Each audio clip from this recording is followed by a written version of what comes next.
오늘 본문 1절을 보니까 바리새인들과 또 서기관 중 몇이 예루살렘에서 와서 예수께 모여들었다가라고 기록을 하고 있습니다. 예수님이 계신 곳에 많은 사람들이 몰려왔고 오늘 특별히 바리새인들, 서기관들이 예수님을 찾아왔음을 말씀을 통해 확인할 수가 있습니다. 이들은 오직 한 가지 예수님의 약점을 찾기 위해서 친분 쌓기를 가장한 예수님께 접근해서 도리어 예수님에게 환난과 위기를 주려고 찾아온 것입니다. 그러니 이들의 눈에는 예수님의 약점을 찾는 것, 그것이 가장 중요한 것이었습니다. 그러던 중에 이들이 예수님과 예수님의 제자들을 보던 중에 한 가지 마음속에 저것이면 되겠구나 싶은 예수님의 약점을 한 가지를 찾아냅니다. 그 내용이 본문 3절과 4절에 기록되어 있습니다. 바리새인들과 모든 유대인들은 장로들의 전통을 지키어 손을 잘 씻지 않고서는 음식을 먹지 아니하며 또 시장에서 돌아와서도 물을 뿌리지 않고서는 먹지 아니하며 그 외에도 여러 가지를 지키어 오는 것이 있으니 잔과 주발과 놋그릇을 씻음이러라, 이렇게 기록하고 있어요. 제자들이 손을 씻지 않고 음식을 먹는 것을 발견했고 그것이 곧 자신들이 지금까지 지키던 장로들의 전통과 위배된다는 사실을 이들이 포착을 한 겁니다. 예수님과 예수님의 제자는 밀접한 관련이 있지요. 제자들이 문제를 일으키면 또한 예수님에게도 책임이 있는 것이요, 또 제자들을 옹호하다 보면 말실수를 하게 될 것입니다. 그러니 지금까지 전통적으로 지켜오던 이 정결 예법을 지키지 않는 제자들의 모습을 책잡기를 시작을 한 것입니다. 바람과 먼지가 유독 많은 팔레스틴에는 고대로부터 식사 전에 손을 닦거나 몸을 씻는 것이 관례였습니다. 상황상 너무 지저분한 환경이기 때문에 손을 씻어야 했고, 특별히 이스라엘이나 근동의 국가들은 스푼이나 다른 포크들을 사용하지 않고 맨손으로 음식을 먹었습니다. 그러니 이것이 관습이었고, 결과적으로는 포로 귀환 시대 이후에 유대주의자들에 의해서 이것이 관습이 종교적인 규례로 바뀌게 됐습니다. 그러니 우리가 하나님을 믿는다면 이렇게 정결한 예법을 통해서 신앙의 전통을 지켜야 할 것이다, 이렇게 정한 것입니다. 그래서 장로들의 유전이라고 한 이것을 후손들에게 전파해서 항상 손을 씻고 식사를 하는 것이 기본적으로 종교적인 규례 중에 하나였습니다. 그런데 예수님의 제자들이 이 장로들의 전통을 지키지 않고 그저 맨손으로 음식을 먹어버리니 그 문제를 지적을 하는 것입니다. 그 내용이 본문 5절에 기록되어 있습니다. 이에 바리새인들과 서기관들이 예수께 묻되 어찌하여 당신의 제자들은 장로들의 전통을 준행하지 아니하고 부정한 손으로 떡을 먹나이까? 장로들의 전통을 지키지 않는 것은 곧 신앙적으로 부정하다, 이런 논리를 가지고 지금 당신과 당신의 제자들은 부정한 짓을 행하고 있습니다, 불법을 행하고 있습니다 라고 이 상황을 고발하고 있는 것입니다. 그러자 예수님은 그들의 말에 호응하지 않으시고 도리어 그들에게 반박하시고 그들이 가지고 있는 잘못된 신앙의 행태를 비판하십니다. 그 내용이 본문 6절과 7절에 기록되어 있고, 이것은 이사야 선지자의 글을 인용한 내용입니다. 이르시되 이사야가 너희 외식하는 자에 대하여 잘 예언하였도다. 기록하였으되 이 백성이 입술로는 나를 공경하되 마음은 내게서 멀도다.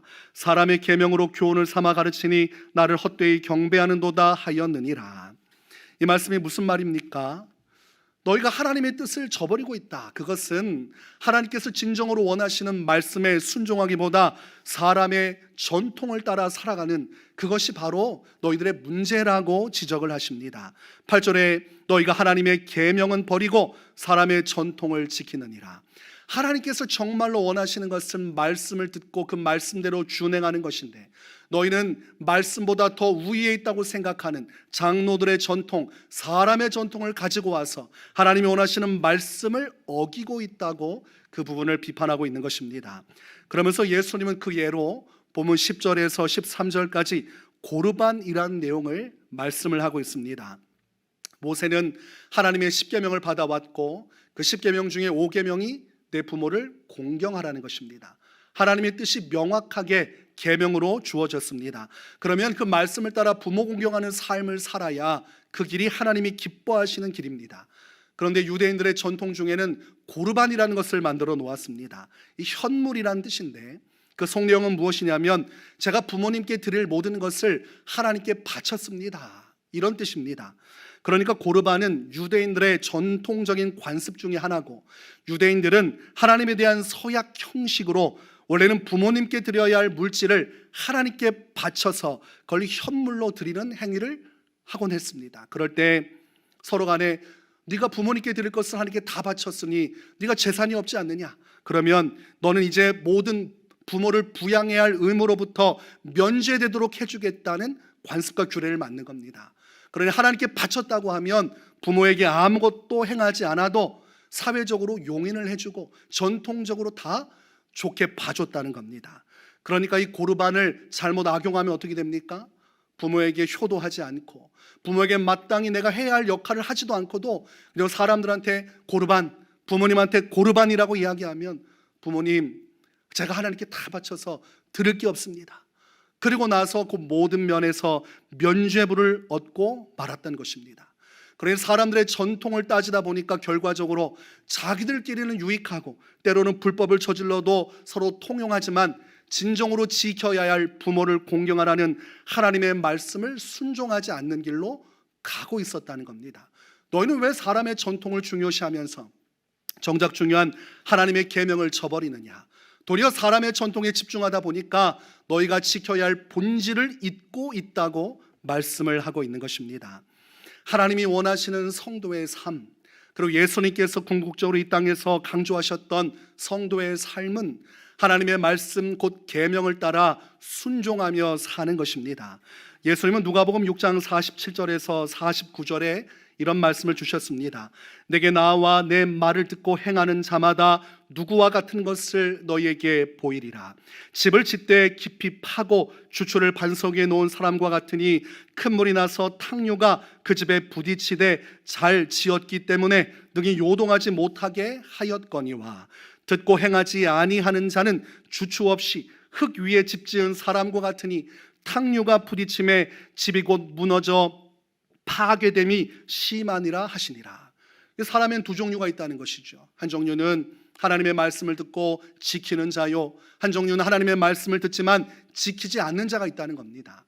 하나님의 말씀을 듣고 지키는 자는 그 집을 단단한 반석 위에 놓은 것과 같아서 어떠한 홍수가 나서 탕류가 몰아쳐도 그 집이 안전함같이 그 믿음과 신앙, 그의 미래는 안전할 것이지만, 하나님의 말씀을 듣고도 행하지 않는 사람은 흙 위에 지은 집과 같아서 탕류가 거세게 몰아치고 비바람이 몰아치면 결과적으로 흙 위에 지은 집이 파괴되고 무너지는 것처럼 그의 인생의 길도 그의 영혼의 결국도 파괴되고 무너지고 말 것이라 강조하고 있습니다. 무슨 말입니까? 살고자 하면, 하나님께서 주신 영원한 생명을 얻고자 하면, 너희가 하나님을 믿는다고 하면 그 말씀을 따라 반드시 순종하는 길, 반석 위에 지은 집을 견고하게 세우는 인생을 살아야 한다고 예수님께서 분명하게 말씀하고 있는 것입니다. 또한 마가복음 3장 35절에 예수님은 이렇게까지도 표현하셨습니다. 누구든지 하나님의 뜻대로 행하는 자가 내 형제요 자매요 어머니이니라.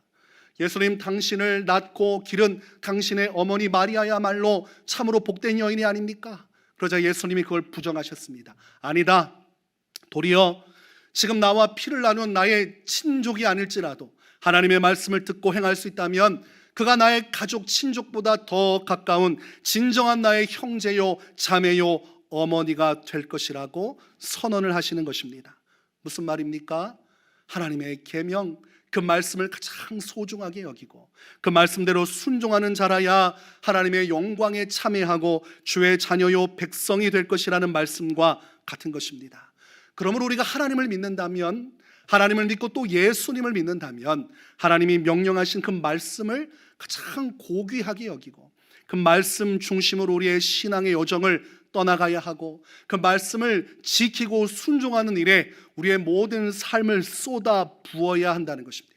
그것이 우리의 신앙의 본질이고 우리가 살아가야 할 신앙의 가장 중요한 목적지라고 할 수가 있겠습니다. 그런데 오늘날의 사람들은 하나님의 말씀보다 유대인들이 사람의 전통을 지킨 것처럼 이 세상의 전통, 많은 사람들이 다수가 지향하는 길로 신앙의 걸음을 걸어갑니다. 오늘날 특별히 이혼 문제가 그런 것입니다. 오늘날 많은 사람들이 이혼을 합니다. 그래서 이혼하는 것이 이제는 흠이 아닌 시대가 열려졌습니다. 그래서 용어 중에 어떤 용어가 있습니까? 돌싱이란 말이 있습니다. 돌아온 싱글. 내가 전에는 가정을 이루다가 이제 돌아와서 싱글이 되었다. 그래서 돌싱이라고 그럽니다. 그래서 돌싱들이 모여가지고 다시 또 소개하고 또 만나서 연애하는 그런 내용들이 TV에 나오는 것을 얼핏 본 적이 있습니다. 그러다 보니까 사람들 마음속에 필요하면 이혼할 수 있다, 이런 생각이 사회적으로 퍼져가고 있어요. 또 이혼할 수밖에 없었던 모든 내용들을 또 매스컴에서 비추다 보니까 야, 저러면 나도 이혼해야지, 뭐 이런 호응들이 일어나기 시작하고, 가정 안에 갈등이 일어나면 웬만하면 이혼하는 길로 가다 보니까 이혼율이 계속해서 올라가기 시작합니다. 그러다 보니까 그리스도인들도 또 교회 내에 계속 이혼하는 사람들도 보이고, 주변의 사회적인 분위기가 그러다 보니까 이혼하는 쪽에 합류해서 나아가고, 또한 그런 것을 때로는 긍정적으로 호응하고 받아들이는 시대를 살아가고 있습니다. 그러나 성경은 무엇이라 말씀합니까? 이혼하지 말라고 말씀을 합니다. 마가복음 10장 6절에서 9절에 말씀합니다. 창조 때로부터 사람을 남자와 여자로 지으셨으니 이러므로 사람이 그 부모를 떠나서 그 둘이 한 몸이 될지니라. 이러한즉 이제 둘이 아니요 한 몸이니 그러므로 하나님이 짝지어 주신 것을 사람이 나누지 못할지니라 하시더라. 하나님의 창조 섭리는 가정을 이루면 그 가정이 찢겨지거나 헤어지는 것이 아니라 온전히 한 몸이 되어서 함께하길 원하셨고, 사람으로서 이 관계를 끊어낼 수는 없다고 선언을 하셨습니다. 내가 진정으로 원하는 것은 너희가 한 몸이 되었다면 절대로 짝지어 주신 것을 너희끼리 나누지는 못할 것이라는 것이 하나님의 뜻입니다. 그러니 성도가 이 말씀을 받으면 어떻게 됩니까? 결혼하는 일에 신중할 수밖에 없죠. 이혼할 수 있다는 여지를 가지면 때로는 방심하게 되고 한번 살아보고 동거하고 그리고 결정짓자고 말하겠지만, 하나님의 말씀을 내 인생의 가장 중요한 기준으로 두면 결혼 문제는 쉬운 문제가 아닙니다. 그러니 충분히 기도하고 하나님의 말씀 앞에서 분별하고, 그리고 아마 신중하게 결혼하는 데 최선을 다할 겁니다. 왜냐하면 헤어질 수 없기 때문입니다. 그리고 가정 안에 문제가 생기면 이혼할 수 없기 때문에 그 문제를 가지고 주께 나와 기도할 것입니다. 하나님, 이혼하지 말라 하셔서 함께 살아야 되는데 너무 힘듭니다. 이 문제를 해결시켜 주십시오.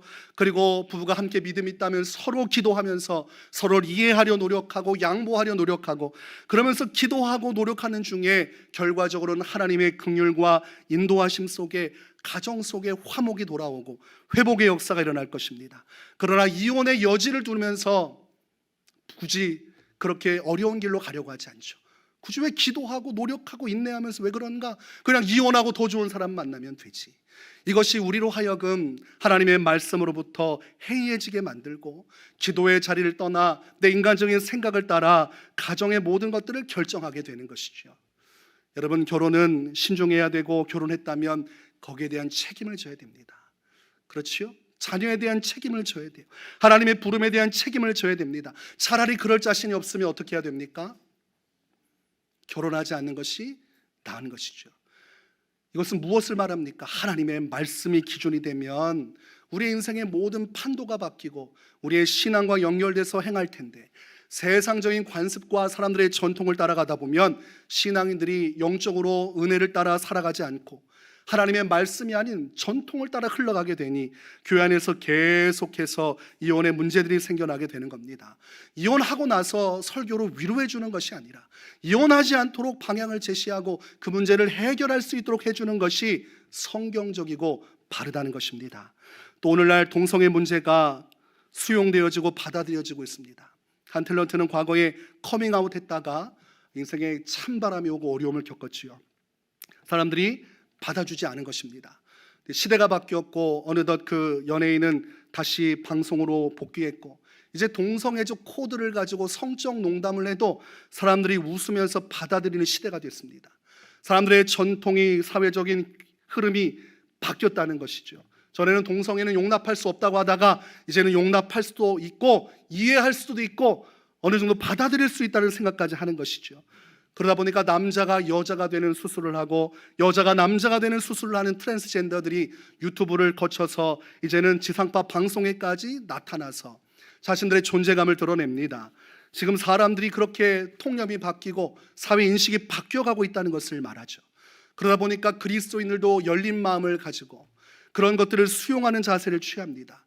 도리어 그들에게 하나님의 말씀을 전하고 뜻을 전하고 바른 기준을 제시하지 못하고 그저 수용하고 받아들이는 게 마치 하나님의 뜻을 이루는 사랑을 성취하는 것처럼 그렇게 오도되는 시대를 살아가고 있습니다. 그러나 성경적으로 하나님의 계명과 말씀은 동성애를 죄라고 규정짓습니다. 그리고 하나님이 주신 성적인 하나님의 선택을 사람 임의로 성별을 바꾸는 것도 죄라고 말씀합니다. 그것은 하나님의 주권이요 선택이기 때문입니다. 레위기 18장 22절에 너는 여자와 교합함 같이 남자와 교합하지 말라. 이는 가증한 일이니라. 남자가 남자로 더불어 성적인 죄를 짓는 것이요 여자가 여자 더불어 성적인 죄를 짓는 것이라고 말씀하고 있는 것입니다. 그리고 동성애는 하나님이 용납하지 않는 가증한 것입니다. 그러면 성도는 어떻게 말할 수 있어야 됩니까? 동성애는 하나님께서 원치 않은 죄요 그 죄는 가증한 것이라 생각하고 말할 수 있어야 됩니다.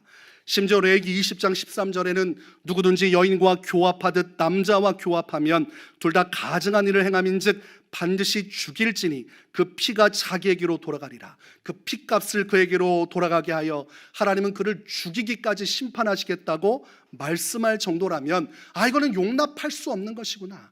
이건 도저히 받아들여서는 안 되는구나. 하나님이 죽이실 정도로 그 죄를 싫어하고 가증한다고 여기면 주님을 믿고 따르는 주의 백성과 자녀들은 그 마음을 받아서 하나님의 마음을 따라 이게 참 가증하고 죄악된 것이라 그 길을 막아서야 하고 용인할 수 없다고 말해야 되는데 하나님보다 더 많은 사랑을 가진 자가 되어서 그 모든 걸 다 수용하는 자세를 가지고 축복하러 가고 있으니 문제가 되고 있습니다. 그러므로 여러분 자녀들에게 분명히 교육을 해야 됩니다. 남자와 여자의 성 외에 제3의 성은 없고 다른 성적 지향을 성경은 용납하지 않으니 네가 남자면 여자를 만나 아름다운 가정을 이루고 그래서 생육하고 번성할 것이요 여자면 남자를 만나 아름다운 가정을 이루고 그 가정을 꼭 지키고 보존하여 하나님께서 기뻐하시는 천국의 역사를 이루어야 한다고 명확하게 가르쳐야 그것이 사람의 전통이 아닌 하나님의 계명과 말씀을 따라 살아가는 것입니다.